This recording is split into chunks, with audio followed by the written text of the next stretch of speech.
Dear viewers, imagine a world where love is tested with fear, where a single rose can change a destiny, and where a beast hides a secret. Today, we bring you the timeless tale of Beauty and the Beast. Once upon a time, in a faraway land, there lived a wealthy merchant in a grand villa. It stands majestically, its white walls overlooking a bustling town.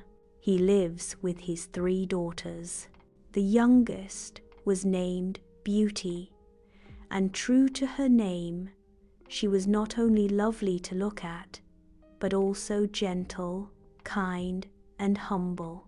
Isabella, adorned in fine silks, shares a light-hearted moment with her sisters. Sophia's laughter echoes through the clear air as she enjoys the privileges of her life. The 3 daughters, Beauty, Isabella, and Sophia, revel in their privileged life, their laughter a sign of their joy. In the tranquil morning light, Beauty sits by the window, lost in the pages of her book. Isabella and Sophia burst into the room, their dissatisfaction disrupting the serene atmosphere. Isabella fumes. This dress is simply dreadful. It doesn't flatter my figure at all. And look at these jewels. They're so last season. I can't possibly wear them to the ball. Beauty glances up, a flicker of understanding in her eyes as she observes her sister's distress. The morning sun casts long shadows across the room as the sisters' complaints fill the air. A storm shows its wrath upon the sea, clawing at the horizon with violent fury. Among the chaos, the merchant stands as his ships are torn apart, his dreams sinking beneath the waves. Despair filled itself onto his face, each crashing wave a hammer blow against his soul.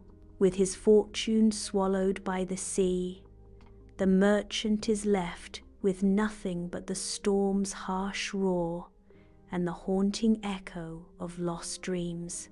As the merchant's fortune was lost in a storm at sea, and the family was forced to move into a small countryside cottage, the merchant assists his daughters from the cart, each step echoing the uncertainty of their new life. Beauty gazes upon their new home with a hopeful heart, her eyes reflecting a resilient spirit.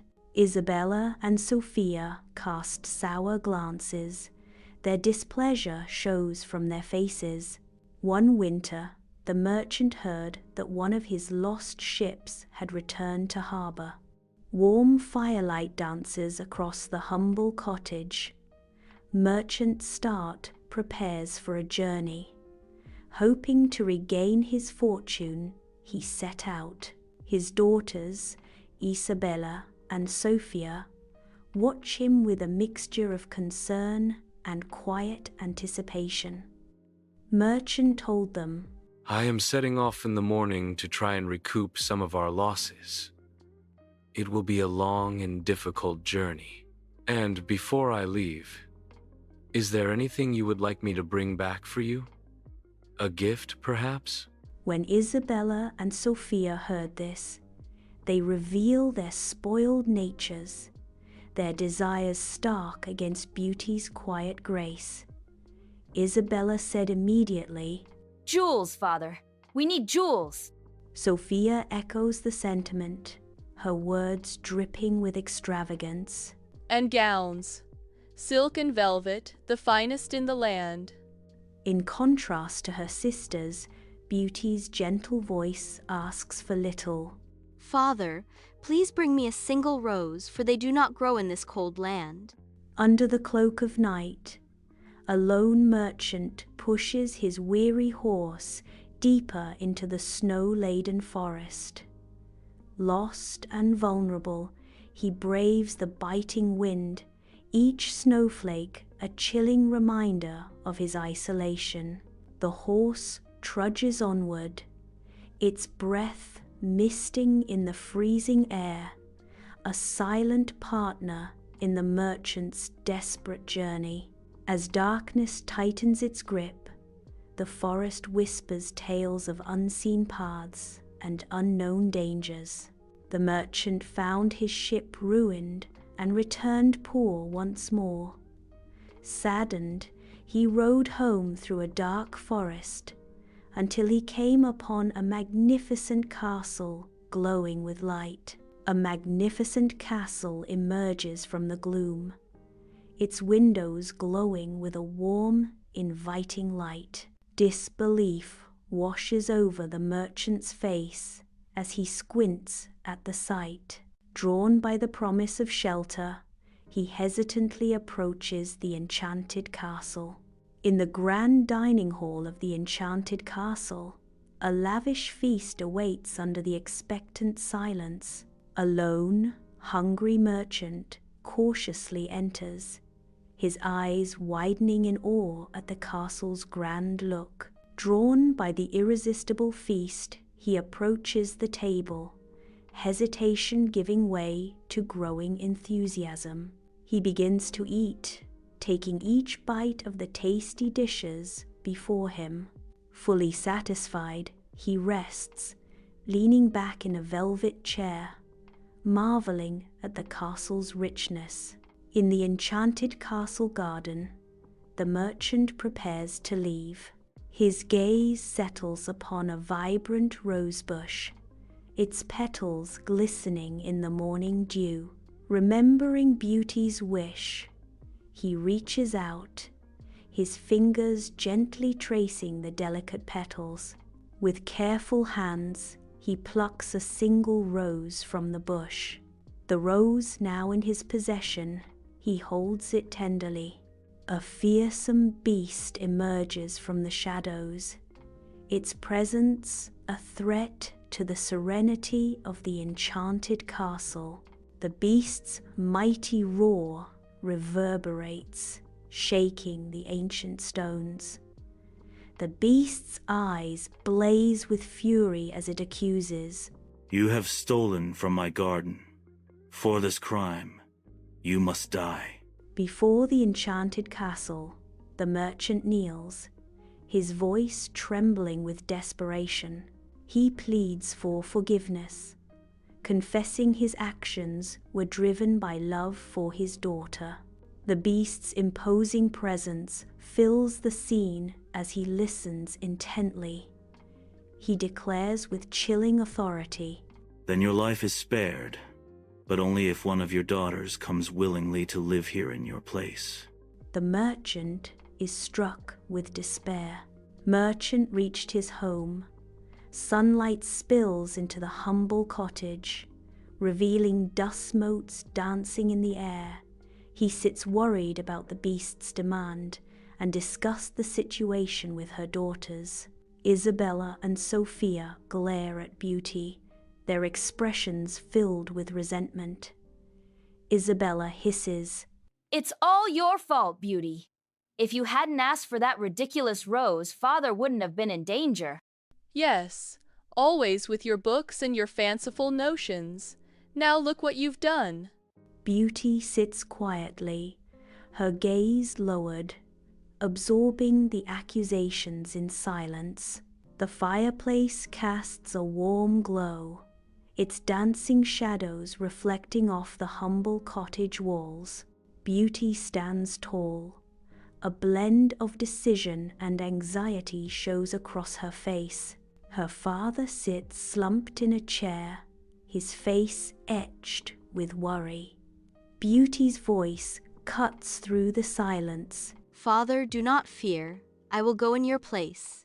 Perhaps I may soften the beast's heart. Next bright daylight, Beauty approaches the enchanted castle, a mix of fear and firm decision on her face. Each step she takes is measured, her determination growing stronger.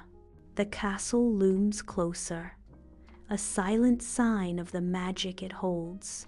Beauty pauses, a final breath before stepping into the unknown. In the grand library, she explores the endless shelves, her touch gentle on the ancient books. Moonlight paints the scene with ethereal light, dust motes dancing in the quiet air. From the shadows, the beast emerges, his presence both imposing and strangely hesitant. His voice echoes in the stillness. Beauty, will you be my wife?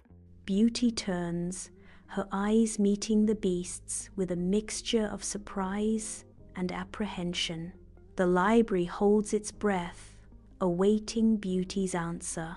In the grand hall of the enchanted castle, silence reigns, broken only by Beauty's words.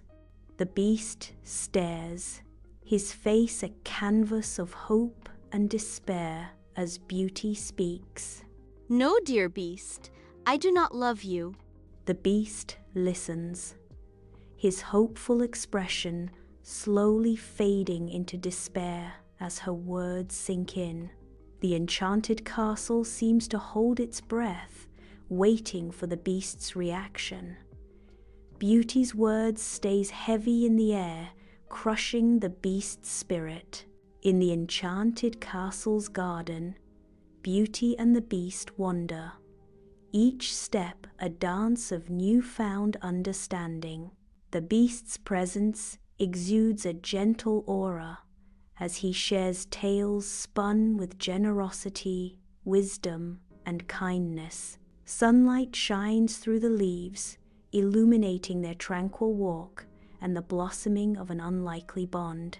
Their laughter echoes softly, mingling with the gentle rustle of leaves, a symphony of acceptance and increasing affection. Sunlight floods Beauty's room, turning dust motes into fleeting stars as she stands silently by the arched window. Her gaze drifts over the horizon, lost in the quiet whispers of the wind. A wistful expression tugs at her lips. She longed to see her father. Beauty strolls along the path, her steps light as she nears her countryside cottage. A voice echoes in her memory, a plea laced with longing. Stay no longer than 7 days, or my heart will break. From the cottage window, Isabella and Sophia watch Beauty, their expressions clouded with envy. Isabella's voice drips with thinly veiled resentment. She seems happy. Too happy. We need to make sure she stays longer this time. The cottage looms, promising a false sense of peace as shadows gather within. In the quaint countryside cottage, Genevieve and Margot share a knowing glance, their intentions masked behind a facade of sorrow. They clasp their hands tightly, pretending distress with delicate lace handkerchiefs. Sophia dabs at her eyes. Her performance was perfectly done to control Beauty. Their transparent tactics unfolds, each gesture designed to manipulate Beauty into prolonging her stay. Finally, Beauty returns the castle, running through the castle's garden, her heart pounding with fear. Desperation guides her steps as she frantically searches for the beast. A heart-breaking sight. The beast lies motionless in the garden. His strength wanes, sorrow consuming him as he succumbs to his fate. Beauty kneels beside him, her face a mask of anguish, tears rolling down her cheeks. Her voice cracks with anguish as she pleads, "Oh, beast, please do not leave me. I did not know my own heart until now. I love you, and I will be your wife." The beast writhes, agony contorting his features as the monstrous facade begins to dissolve. The dark shadow recedes, revealing a handsome prince beneath. Before her stands the prince, transformed and radiant in the soft, enchanted light. His eyes capture the soft glow of the enchanted garden, reflecting a newfound serenity. Among the cheering kingdom, Beauty and the prince stand bathed in the golden light of their wedding day, radiant in their newfound union. The kingdom erupts in joyous celebration, united in their hope for a prosperous future under the couple's reign. Beauty's family watches from the sidelines, their hearts overflowing with emotion as forgiveness mends old wounds. Her sisters, humbled by past selfishness, offer silent prayers for Beauty's happiness, their expressions a mix of regret and hope. The land looks forward to a future illuminated by kindness and compassion, as Beauty and the prince embark on their journey together. The air crackles with anticipation as the kingdom eagerly awaits the dawn of a new era of prosperity and harmony.